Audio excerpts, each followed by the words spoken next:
Hi everyone, it's Derek from the iReady podcast here, and this is my reaction to the 1-0 victory against Celtic in the Premiership today.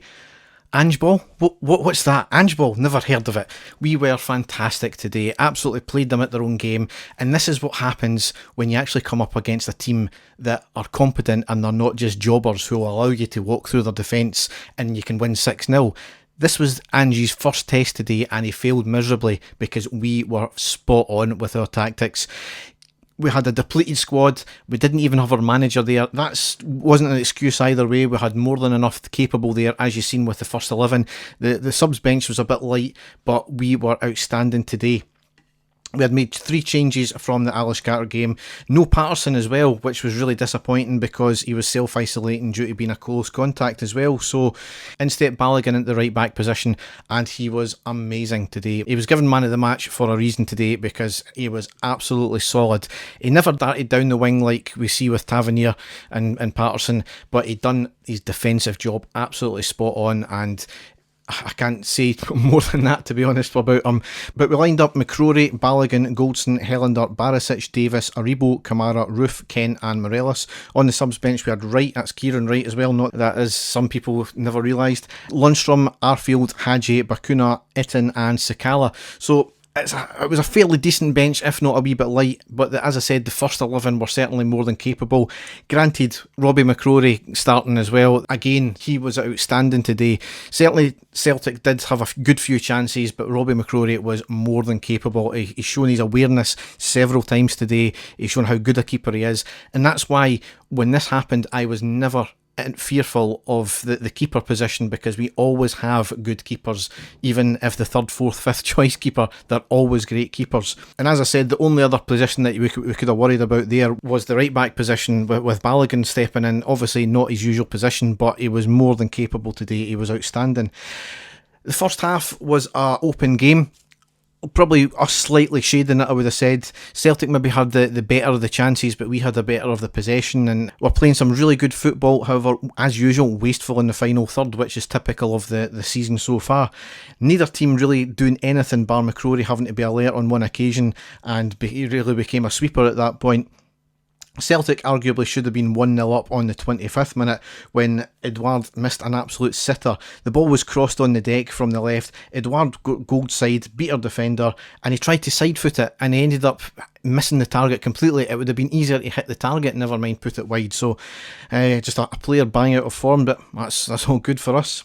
Our best chance came on the 32nd minute though, when Kent ended up hitting the post. It was a cross in from the right. Morelos uses his strength to outmuscle Starfelt, but it was facing away from the goal. He passes to Kent on the edge of the box at the centre, who controls it, hits a curling effort off the outside of the right post and out. That was, as I said, that was probably our best chance of the first half. Kent today, he was off it by a mile. I felt that was really one of the few things he done well today, but I don't know what's up with him this season.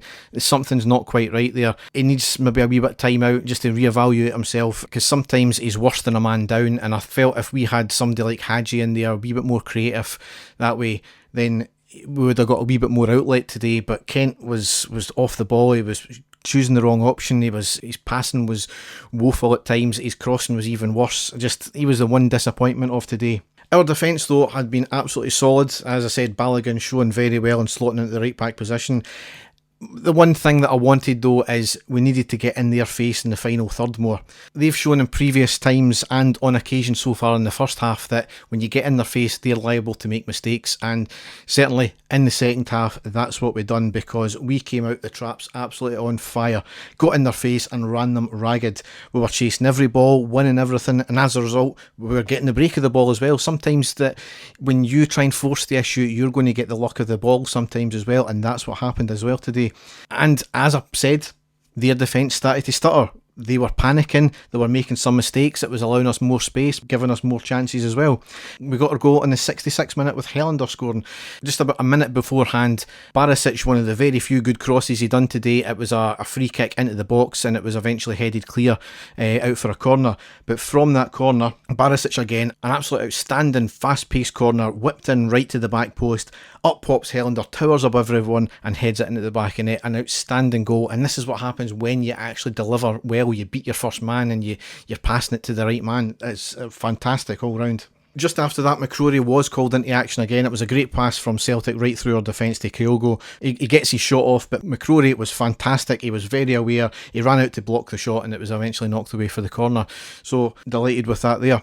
Celtic were off the ball pretty much most of the game. However, they did get 5 minutes of constant pressure, and they had two really big chances. On the 85th minute, Kyogo get the ball on the right side of the box, gets a shot off, a great save with the feet of McCrory, and then a minute later, Kyogo gets the ball again on the right hand side. It was almost a carbon copy move, slotting the ball into the box. This time, he tries to cut it inside and pass it, and he'd taken the wrong option, and we eventually knocked it clear. I'm pretty sure if he had hit a shot this time, he would have scored. That was the thing with the chance a minute beforehand. He had a player free in the box as well, and if he had passed it, it was probably going to be a certain goal. He chose the wrong option on both occasions. Robbie McCrory was great again. A wee bit nervy there because we couldn't get the ball back off Celtic for a good 5 minutes. They were constantly put us under pressure. However, that pressure abated. We managed to see out the game, 1-0 winners, and absolutely amazing second half performance. Really delighted with that. That is the Rangers. We know how well they can play. One last thing as well, Celtic absolute scumbags as well. We knocked the ball out in the dying minute of the game for Balogun going down with cramp. We knocked it out. Sportsmanship says that you give the ball back, and Celtic decided not to give the ball back and try and go for the goal, with even getting a corner out of it with Joe Hart coming up. You know, sums them up, doesn't it? However, we're into the international break now. So again, it's the wrong time to have an international break just after we've beaten Celtic, but it seems to happen all the time. The next game we play is on Saturday the 11th of September. It's a 12:30 kick-off away to St Johnstone, so a wee bit of time. Certainly before this game I would have said the players maybe they really needed the rest, but after a performance like that and the result, it's just really disappointing the break's coming now. However, a wee bit of time to reset, recharge the batteries. Dave and I will be back with another podcast on this week to sum up the last 4 games there. So as ever, you can go to our website, which is ireadypodcast.wordpress.com, and there you can find a lot of the stuff that we do. I've still not managed to update it yet.